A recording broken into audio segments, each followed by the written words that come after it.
Yahobu, Bapak Ibu Pendeta, Sinenge, Majelis dan warga Gereja Amin, ini adalah channel YouTube Sinode Gereja Amin. Karena itu, bagi yang mencintai Gereja Amin, tontonlah, subscribe, like, dan bagikan. Gereja Amin yang tangguh, mandiri, dan peduli. Tuhan Yesus memberkati.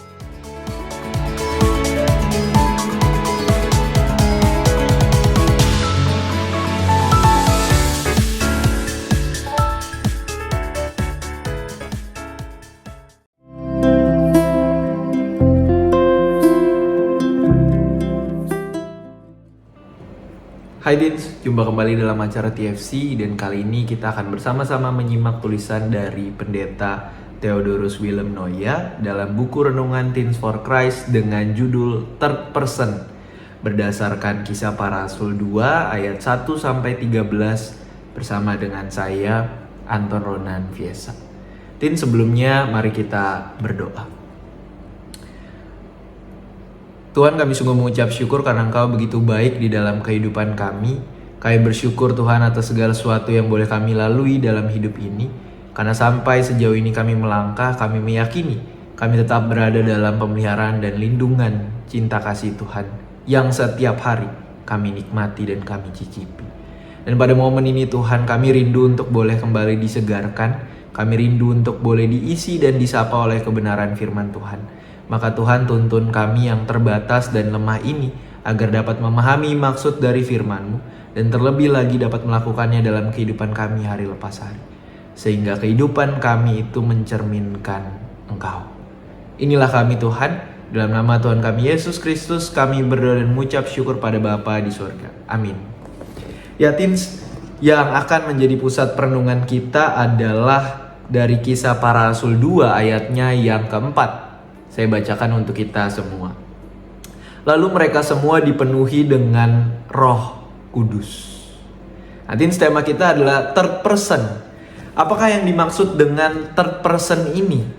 Apakah ini adalah orang ketiga dalam sebuah hubungan? Bukan. Ini bukan third person, melainkan third person.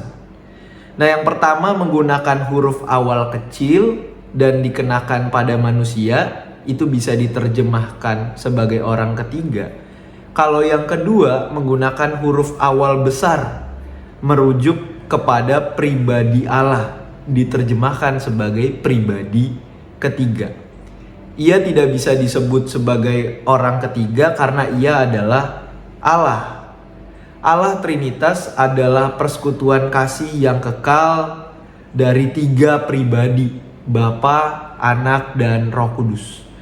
Maka yang dimaksud pribadi ketiga di sini adalah Roh Kudus.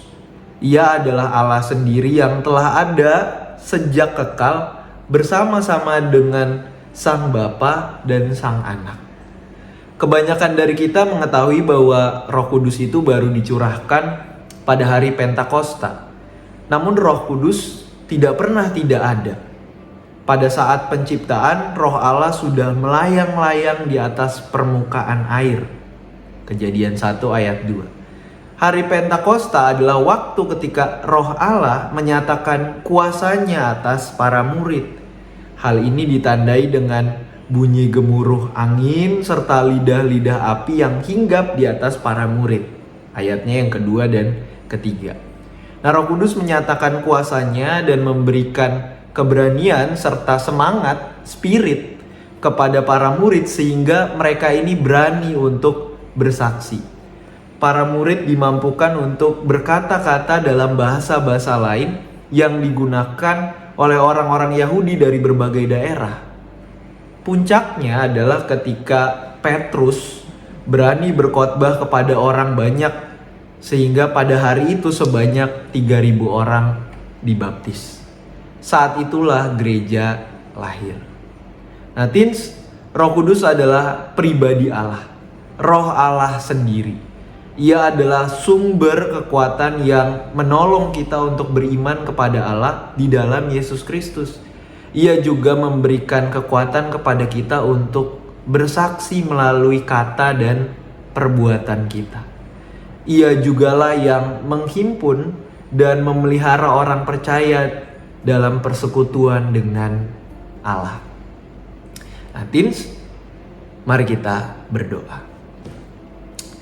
Tuhan, kami sungguh mengucap syukur karena Engkau begitu baik. Kami sudah kembali diingatkan, kami kembali disegarkan oleh kebenaran firman Tuhan. Mengingatkan kami akan karya dan pekerjaan Roh Kudus di dalam kehidupan kami selama ini.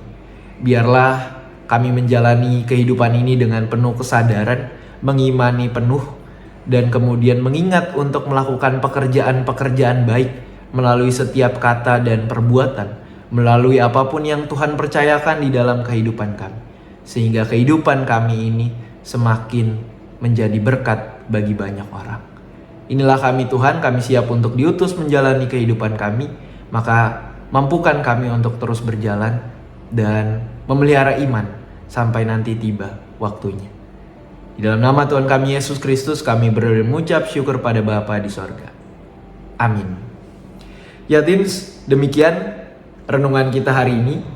Jangan lupa like, komen, dan subscribe, juga bagikan kepada setiap orang dimanapun mereka berada.